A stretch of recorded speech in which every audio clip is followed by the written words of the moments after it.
बिस्मिल्लाहिर्रहमानिर्रहीम। नाज़रीन अस्सलाम वालेकुम, मैं हूँ इमरान वसीम। नाज़रीन आज 27 जुलाई है, दिन है बुध का और साल 2022। नाज़रीन आज के रोज़ का ये हमारा दूसरा प्रोग्राम है जिसमें 4 बड़ी अहम ख़बरों की तफसीलात आपकी खिदमत में पेश करेंगे। लेकिन इन ख़बरों की तफसीलात से पहले आपसे ये दरख्वास्त भी करेंगे कि अगर मुनासिब लगे तो हमारे इस यूट्यूब चैनल को सब्सक्राइब कर लें और बेल आइकॉन का बटन भी ज़रूर प्रेस करें।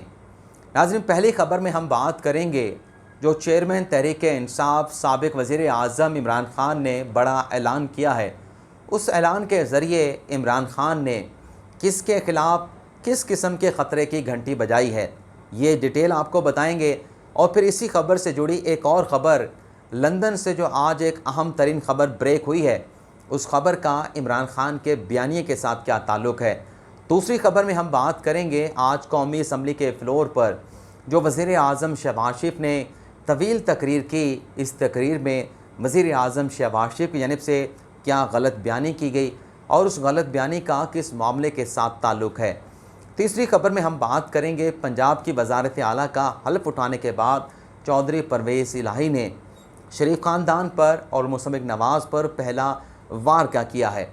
लेकिन नाज़रीन आज के प्रोग्राम का आगाज़ करेंगे अपनी चौथी ख़बर से और आपको ये बताएंगे कि अगर वफाकी हुकूमत की जानिब से पंजाब में गवर्नर राज लगाने की कोशिश की गई तो वो उल्टा कैसे पड़ सकता है, इसका सियासी नुकसान किसे पहुँचेगा और सियासी फ़ायदा किसे मिलेगा, ये आपको बताएंगे। और फिर ये भी आपको बताना है कि वज़ीर-ए-आज़म शहबाज शरीफ की तरफ से सुप्रीम कोर्ट के जज को आज किस किस्म का तोहफ़ा दिया गया है। तो सबसे पहले गवर्नर राज के हवाले से गुफ्तगू का आगाज़ करते हैं। आज नाज़रीन सबसे पहले तो जब वज़ारत आला का हल्फ़ हो चुका था और आज दोपहर में वज़ीर दाखिला राना सनाउल्लाह साहब ने एक प्रेस कॉन्फ्रेंस की और उस प्रेस कॉन्फ्रेंस में एक किस्म का थ्रेट किया गया राना सनाउल्लाह की तरफ से कि पंजाब में गवर्नर राज लगाने की समरी पर तैयारी जो है वो शुरू कर दी गई है, समरी पर काम शुरू कर दिया गया है। लेकिन इसे मशरूत किया गया राना सनाउल्लाह की तरफ से कि अगर मुझे पंजाब में दाखिल होने से रोका गया या वज़ीर-ए-आज़म को लाहौर में नहीं जाने दिया गया तो ये एक अकेला जवाज़ ही काफ़ी है पंजाब में गवर्नर राज लगाने के हवाले से। इसके बाद नाज़रीन वफाकी काबीना का इजलास हुआ और वफाकी काबीना के इजलास के बाद राना सनाउल्लाह की मीडिया के नुमाइंदों के साथ गुफ्तगू हुई और उसमें भी राना सनाउल्लाह ने इस बात का एतराफ़ किया कि वफाकी काबीना में भी इस मामले पर गौर किया गया कि अगर कोई एंट्री, कोई दाखिला बंद किया जाता है, मेरा बंद किया जाता है, किसी और वफाकी वज़ीर का, वज़ीर-ए-आज़म का दाखिला पंजाब में बंद किया जाता है तो इस बुनियाद के ऊपर पंजाब में गवर्नर राज लगाने के मामले पर गौर व खौज़ किया गया। अब ये जो बातें की जा रही हैं पंजाब में गवर्नर राज लगाने के हवाले से, आर्टिकल 234 को इन्वोक करने के हवाले से, इस पर मैं पहले भी बात कर चुका हूँ कि यह इतना आसान नहीं होगा वफाकी हुकूमत के लिए। लेकिन अगर इसी एक जवाज़ के ऊपर कि राना सनाउल्लाह को फैसलाबाद नहीं जाने दिया गया, राना सनाउल्लाह को लाहौर दाखिल नहीं होने दिया गया या किसी और वफाकी वज़ीर का रास्ता रोका गया, पंजाब में दाखिला नहीं दिया गया, अगर सिर्फ इसी बुनियाद के ऊपर पंजाब में गवर्नर राज लगाया गया तो नाज़रीन मैं गारंटी के साथ आपको कह रहा हूँ कि इसे वफाकी हुकूमत जो है वो जस्टिफाई नहीं कर पाएगी। और अगर ऐसा हुआ,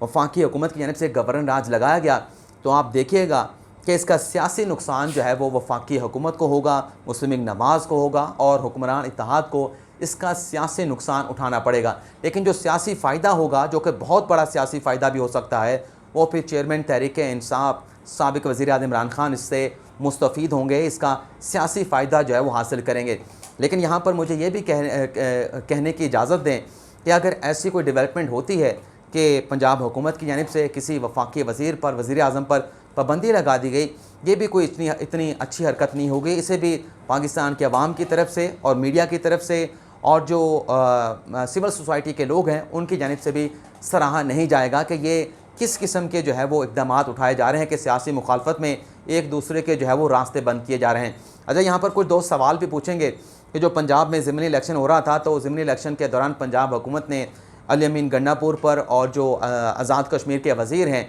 उन पर पाबंदी लगा दी थी, गुजर साहब पर। तो वो जो पाबंदी लगाई गई थी, मैं किसी को जस्टिफाई नहीं कर रहा, लेकिन जो हकीकत है वो तो आपके साथ हमने शेयर करनी है और आप मेरे साथ इख्तलाफ करें, बिल्कुल इख्तलाफ करें, लेकिन हकीकत भी आपके साथ हम ज़रूर शेयर करेंगे। हकीकत ये थी कि वो इलेक्शन कमीशन की जानिब से पंजाब हुकूमत को अहकामात जारी किए गए थे कि अली अमीन गंडापुर और आज़ाद कश्मीर के वज़ीर गुजर साहब पर जो है दाखिले पर पाबंदी लगा दी जाए। लेकिन मैंने आपके साथ जो ख़बर शेयर की है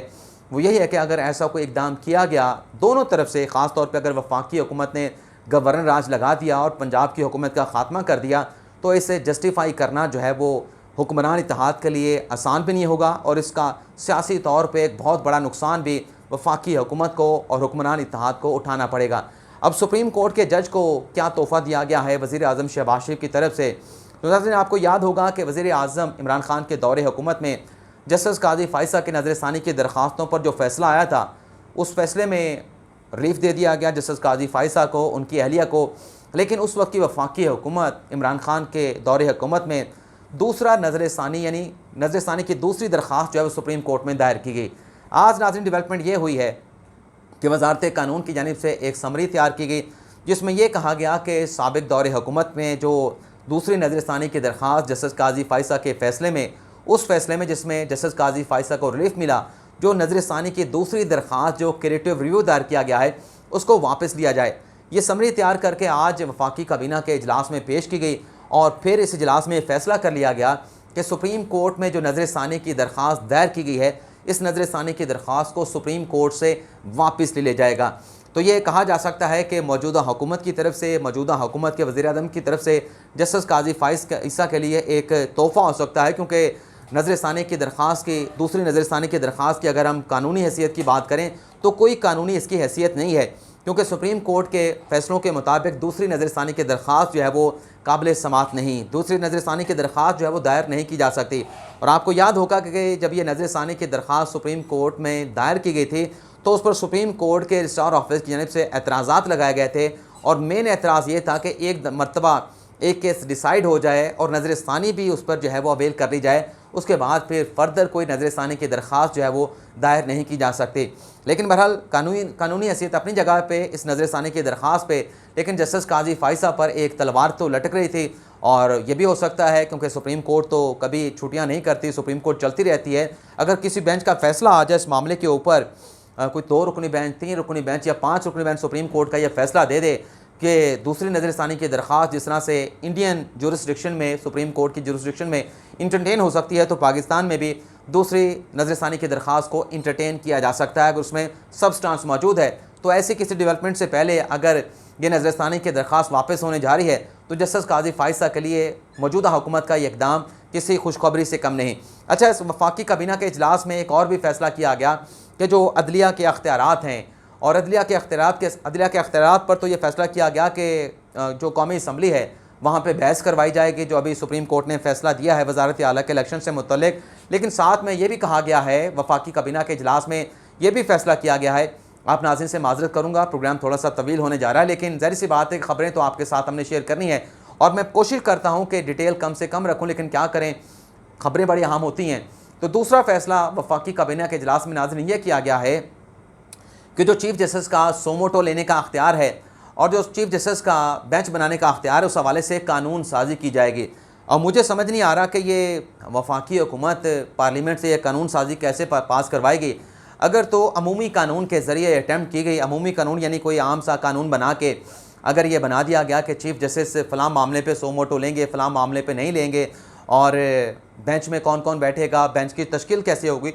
तो ऐसा कोई कानून अगर बनता है, माफ़ी चाहता हूँ, तो ये सस्टेन नहीं किया जा सकेगा, क्योंकि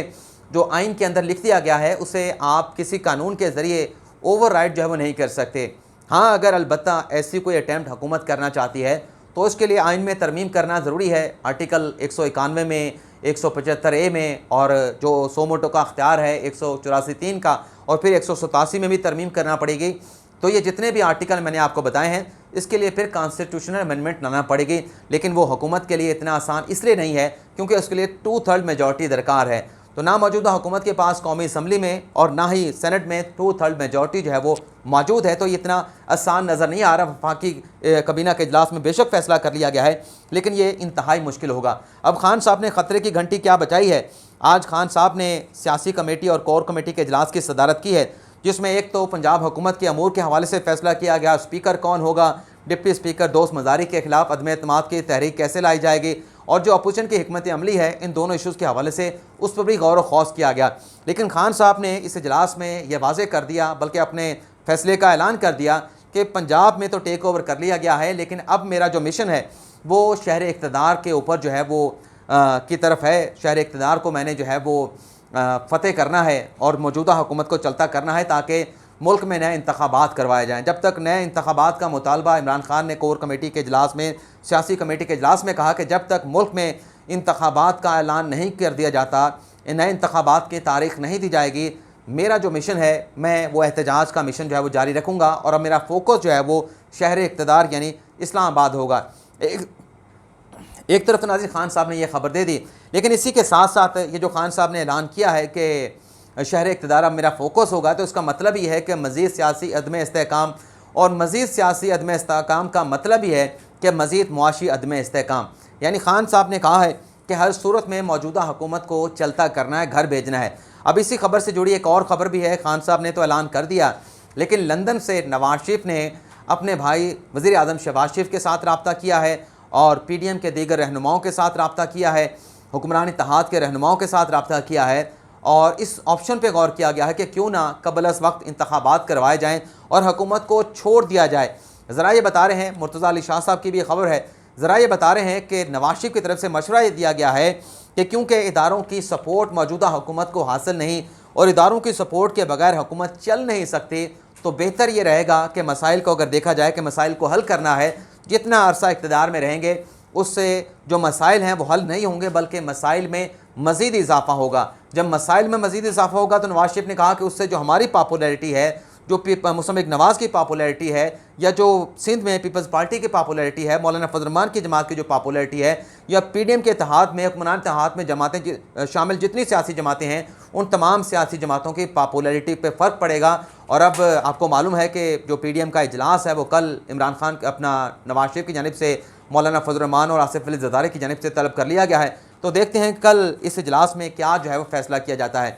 अब मैं मुख्तसर करने की कोशिश करूँगा कि शहबाज शरीफ साहब ने कौमी असम्बली के फ्लोर पर क्या गलत बयानी की है। नाज़रीन, काबीना के इजलास के बाद नवाज शरीफ साहब ने कौमी असम्बली के फ्लोर पर गुफ्तगू की, उसमें अदलिया के हवाले से भी उन्होंने जिक्र किया, और साकिब निसार साहब, साबिक़ चीफ जस्टिस ऑफ पाकिस्तान, उनका नाम लिए बगैर उनके जो भी इक़दाम थे, जो सो मोटो एक्शन लिए गए, उनका उन्होंने जिक्र किया और इल्ज़ाम भी लगाया कि माजी में जो साबिक़ चीफ जस्टिस थे उनके दौरे हुकूमत में RTS को बिठा दिया गया, इलेक्शन कमीशन को हुक्म दिया गया कि RTS को बंद कर दिया जाए। और जब 2018 का इलेक्शन हुआ था, जुलाई 2018 में, तो उस वक्त जो चीफ जस्टिस थे वो ज़ाहिर सी बात है कि मियाँ साकिब निसार साहब थे, नाम नहीं लिया लेकिन इशारा उनकी तरफ था। शहबाज शरीफ ने कहा कि हमारे साथ तो ये सलूक होता है कि इंसाफ नहीं होता, एक फ़ैसला कुछ होता है, दूसरा फ़ैसला कुछ होता है। उन्होंने कहा कि इंसाफ जो है वो बराबरी के सतह पे होना चाहिए, ये नहीं कि आज कुछ फ़ैसला किया जाए और कल कुछ फ़ैसला कर दिया जाए। लेकिन जो उन्होंने आखिरी बात की कि इलेक्शन कमीशन जो फ़ॉरेन फंडिंग का केस है इमरान खान का, उसका क्यों फ़ैसला नहीं करता, उसका फ़ैसला इलेक्शन कमीशन की जानब से क्यों नहीं दिया जा रहा, इलेक्शन कमीशन को तो जल्द इस केस का फ़ैसला अनाउंस करना चाहिए। तो ये जो कहा शहबाज शरीफ साहब ने कि फ़ॉरेन फंडिंग, ये मैं समझता हूँ कि गलत बयानी है। वैसे हो सकता है कि ये गैर इरादी तौर पर भी शहबाज शरीफ साहब से हो गया हो, लेकिन ये तो अब ज़बान ज़द आम है। इलेक्शन कमीशन के जो चीफ इलेक्शन कमिश्नर हैं उनकी जानिब से भी कह दिया गया है, इस्लामाबाद हाई कोर्ट के चीफ जस्टिस कह चुके हैं कि ये फ़ॉरेन फंडिंग का नहीं बल्कि ममनुआ फंडिंग का केस है। और ममनुआ फंडिंग में ज़्यादा से ज़्यादा ये हो सकता है कि जिस भी पार्टी की ममनुआ फंडिंग हो उसे भाग के सरकार जो है वो ज़ब्त किया जा सकता है, लेकिन सियासी जमात पर पाबंदी लगने के हवाले से कि उस सियासी जमात को तहलील कर दिया जाए, ऐसा कोई इम्कान इस केस में मौजूद नहीं। बहरहाल जो मुतालबा किया जा रहा है कि इलेक्शन कमीशन को फ़ॉरेन फंडिंग जिसको नाम दिया जाता है तो ममनुआ फंडिंग का केस, इसका फ़ैसला ज़रूर करना चाहिए और जल्द कर देना चाहिए। और उसके साथ साथ जो दीगर सियासी जमातों के ममनुआ फंडिंग से मुतल्लिक़ केसेस हैं उनका भी इलेक्शन कमीशन को जल्द फैसला करना चाहिए, क्योंकि जितनी ताख़ीर होगी इस मामले के ऊपर हर तरफ से, हर सियासी जमात की तरफ से सियासत जो है वो की जाएगी। अब चौधरी परवेज़ इलाही साहब ने हल्फ उठाने के बाद क्या पहला वार किया है शरीफ ख़ानदान पर और मुस्तफ़ा नवाज़ पर। कल नाज़रीन रात गए परवेज़ इलाही साहब ने पंजाब की वज़ारत आला का हल्फ लिया और हल्फ लेने के बाद 2 अहकामात उनकी जानिब से जारी किए गए। एक हुक्म ये जारी किया गया, जो पंजाब असम्बली के सेक्रेटरी हैं मोहम्मद खान भट्टी, उन्हें अपना प्रिंसिपल सेक्रेटरी जो है वो डिक्लेयर कर दिया गया परवेज़ इलाही की तरफ से, उनका नोटिफिकेशन जारी कर दिया गया। लेकिन इसके साथ साथ जो गवर्नर मियाँ बलीगौर रहमान साहब हैं जिन्होंने कल हल्फ लेने से इनकार कर दिया। अच्छा, माजी में जब हुआ था वज़ीर आज़म से सदर मुमलिकत ने हल्फ नहीं लिया था, हमजा शहबाज शरीफ से उस वक्त के जो गवर्नर थे उमर सरफराज चीमा, उन्होंने हल्फ नहीं लिया था, तो खासी ज़्यादा तनकीद की गई थी कि देखें कि सदर मुमलिकत और गवर्नर का जो ओहदा है कॉन्स्टिट्यूशनल पोस्ट है, लेकिन वो तहरीक इंसाफ के जो है आलाकार बने हुए हैं, उनके अहदेदार बने हुए हैं। ना हमजा शहबाज शरीफ से हल्फ लिया जा रहा है, ना वज़ीर आज़म से हल्फ लिया जा रहा है, दूसरे लोगों को आगे किया जा रहा है। तो कल रात भी यही हुआ कि जब वज़ारत आला का हल्फ लेने के लिए परवेज़ इलाही साहब गए तो मुशर्रफ नवाज़ के भी जो रहनुमा हैं मियाँ बलीगुर रहमान, जो कि MNA भी माजी में रह चुके हैं, उन्होंने भी उमर सरफराज चीमा की तरह और सदर आरिफ अलवी की तरह परवेज़ इलाही से हल्फ लेने से इनकार कर दिया। लेकिन बहरहाल ये तो हक़ाइक़ आपके साथ में शेयर कर रहा था। परवेज़ इलाही साहब ने दूसरा एक्शन ये लिया कि जो गवर्नर पंजाब के प्रिंसिपल सेक्रेटरी थे, उनका नाम है नाज़रीन उमर सईद चौधरी, उन्हें तब्दील कर दिया और उन्हें तब्दील करके उनकी जगह पे जो नया प्रिंसिपल सेक्रेटरी गवर्नर पंजाब लगाया गया वो नबील अहमद अवान साहब को लगा दिया गया। अब ये नबील अहमद अवान साहब को ये इनके जानने वाले हैं, परवेज़ इलाही साहब को नहीं जानने वाले। अगर जानने वाले हैं तो इसका मतलब ये है कि ये नबील अवान साहब को लगा के गवर्नर हाउस की जो भी खबरें होंगी, जो भी एक्टिविटीज़ होंगी, उनकी रिपोर्ट जो है वो वज़ीर आला पंजाब परवेज़ इलाही साहब तक जो है वो पहुँचती रहेंगी। ये नाज़रीन आज का हमारा व्लॉग, आपसे इजाज़त चाहेंगे। अल्लाह ताला हम सब का हामी नासिर हो। अपनी दुआओं में याद रखिएगा, ढेर सारों की दुआओं की आपसे दरख्वास्त करता हूँ और इजाज़त चाहते हैं आपसे। अल्लाह हाफ़िज़।